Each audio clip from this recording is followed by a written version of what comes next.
एकता कपूर का एक web series बहुत ही चर्चा का विषय बना हुआ है, जिसमें उन्होंने आर्मी वाइफ्स को बहुत ही गलत तरीके से प्रेजेंट किया है। ये बहुत ही डिमीनिंग, बहुत ही डिसहार्टनिंग है और हर उस आर्मी वाइफ को बी लिटिल करता है जो हमारे सोल्जर्स को सपोर्ट करती है और उतनी ही मजबूती से उसके पीछे खड़ी रहती है जितनी मजबूती से वो बॉर्डर पे खड़ा रहता है। मैं पेशे से एक ऑथर हूँ and I have completed my studies from one of the finest colleges in India. But when somebody asks me about my identity, I tell them first that I am an army wife because I take immense pride in my husband's uniform. I take immense pride in his commitments towards my nation. और ये pride सिर्फ मेरा नहीं है, हर उस औरत का है जो किसी भी तरह के रिलेशनशिप में है एक सोल्जर के साथ। वो सोल्जर जो किसी एक इनहॉस्पिटेबल टेरेन में बंदूक लेकर अकेला -50 डिग्री सेल्सियस में दिन रात दुश्मन का इंतज़ार कर रहा हो सकता है। आपको क्या लगता है एकता कपूर, वो कौन सी फीलिंग है जो उसको वहाँ पे रोक के रखती है? क्यों नहीं वो बंदूक फेंक कर भाग खड़ा होता है? उसका प्राइड, उसकी डिग्निटी, उसका ऑनर, उसके फैमिली मेम्बर्स का सपोर्ट उसको वहाँ पे रोक कर रखता है। वो हो सकता है 6 महीने से घर भी ना आया हो और महीने में सिर्फ एक दिन ही मिलता हो उसको परिवार वालों से बात करने के लिए, पर उस एक कॉल में भी उसकी वाइफ उसको ये नहीं बोलेगी घर की छत लीक कर रही है और बच्चों का एडमिशन्स नहीं हुए हैं। वो उसको कहती है कि तुम अपने जॉब पे ध्यान दो क्योंकि तुम वहाँ पे डिस्ट्रैक्शन अफोर्ड नहीं कर सकते हो।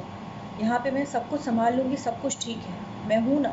उसी आर्मी वाइफ से जब उसके बच्चे पूछते हैं कि पापा किसी भी पेरेंट टीचर मीटिंग को अटेंड क्यों नहीं करते हैं, किसी भी फंक्शन में क्यों नहीं आते हैं हमारे, तो वो उनको समझाती है because your father is uniform bound and he has taken an oath to serve the nation first, then his man and then comes his family.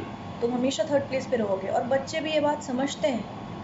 शायद यही कारण है कि जहाँ इस देश में रहते हुए आप बॉलीवुड सेलिब्रिटीज़ को डर लगता है, शहीदों की बीवियाँ बच्चे यूनिफॉर्म पहनते हैं उनके जाने के बाद, बट शायद यही कारण है कि बॉलीवुड और टीवी वर्ल्ड में से किसी ने आपका विरोध नहीं किया। मैं सीरियसली अस्टॉनिश हूँ कि वो लोग जो देशभक्ति पे मूवियाँ बनाते हैं उनमें से भी किसी एक ने आपकी आलोचना क्यों नहीं की। लोगों की भावनाओं के साथ खेलना आपका पेशा है और शायद देशभक्ति सिर्फ आपके लिए पैसा कमाने की मशीन है, चाहे वो देशभक्ति के थ्रू हो या देशभक्ति का मजाक उड़ाकर, वरना इतना मुश्किल तो नहीं है आपके गलत काम की आलोचना करना।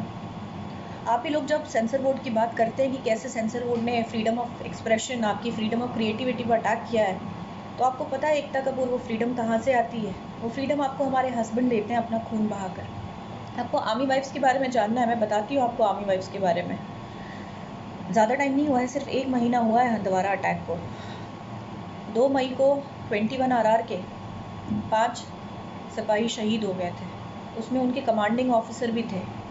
जब उनकी वाइफ पल्लवी शर्मा को ये पता चला कि उनके हस्बैंड ने वीर गति प्राप्त कर ली है, तो उन्होंने चूड़ियाँ नहीं तोड़ी, उन्होंने सबसे पहले कॉल किया एक दूसरी आर्मी वाइफ मिसेस आकृति सूद को उसका हालचाल पूछने के लिए। मैंने उनसे पूछा कि इतनी हिम्मत कहाँ से आई आपको, तो उन्होंने मुझे कहा कि because this is my duty as an army wife, this is what my husband would have wanted me to do. Salma Shafiq 2004 में उन्होंने अपने हस्बैंड को खोया था। उनके बच्चे 4 और 6 साल के थे। एक काउंटर इंसर्जेंसी ऑपरेशन में उनको वीरगति प्राप्त हुई थी। वो चाहती तो रीमैरी कर सकती थी, बट उन्होंने प्राइड एंड डिग्निटी के साथ अपने बच्चों को बड़ा करना ज़्यादा ज़रूरी समझा। करुणा चौहान, बस पिछले साल की बात है, 2019 की। उनके husband lieutenant commander DS Chauhan ने वीर गति प्राप्त करी थी INS विक्रमादित्य पर। INS विक्रमादित्य जो हमारे देश की शान कहलाता है, उन्होंने INS विक्रमादित्य को बचाना, अपने साथियों को बचाना अपनी जान से ज़रूरी समझा। सिर्फ 1.5 महीने हुए थे उनकी शादी को और करुणा सिर्फ 15 दिन उनके साथ रह पाई थी, पर करुणा आज भी सिंदूर लगाती हैं, बिंदी लगाती हैं, चूड़ियाँ पहनती हैं, बिकॉज उनके हस्बैंड को यही पसंद था। अगर आप सच्ची कहानियाँ ढूंढने निकलेंगी ना आर्मी वाइफ्स पे, तो आप हैरान रह जाएंगी कि ऐसी औरतें भी होती हैं हमारे वर्ल्ड में जो शायद आपने नहीं देखी हैं। जब आप ऐसी आपकी वेब सीरीज़ को देखकर दुश्मन देश इंडियन आर्मी वाइफ्स का मजाक उड़ाएगा, तो पता है ये सिर्फ हमारे सम्मान पे अटैक नहीं है, ये पूरे देश के सम्मान पे अटैक है। सिटीजनशिप तो आपकी भी इंडियन है ना, पाकिस्तानी तो नहीं है।